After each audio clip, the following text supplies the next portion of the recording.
Alam nyo ba na dito sa National Highway ng Barangay Patimbao, Santa Cruz, Laguna ay merong casual dining restaurant? Ito ang The Canopy by Asia Blooms. Good evening, sir.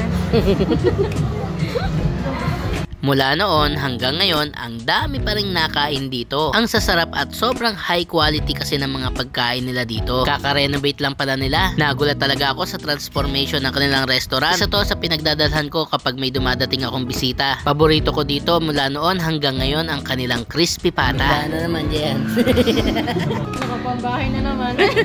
Kompleto sila dito. Meron silang veggies, pork, chicken, and seafood. Ito nga pala yung ilan sa mga bestseller nila. Binukadkad na plapla, salt and pepper squid, fried chicken, crispy talong, shrimp alfredo, shrimp broccoli, pancit canton special, at syempre yung kanilang crispy pata. Ito nga pala yung mga in-order namin. Hindi na nga pala ako masyadong nakapag-vlog niyan that time kasi sobrang gutom na yung mga dragon namin. Promise mga ka-teammates, sobrang the best ang mga food nila dito. Tingnan nyo naman mga ka-teammates, hindi pa namin naubos. Good for 2 to 3 kasi lahat halos ng mga serving nila. Dito nga pala sila sa Asia Blooms. Katapat lang nila yung FNA Ilocano Restaurant na vilinag natin last time. Located ang The Canopy sa National Highway, Barangay Patimbao, Santa Cruz, Laguna.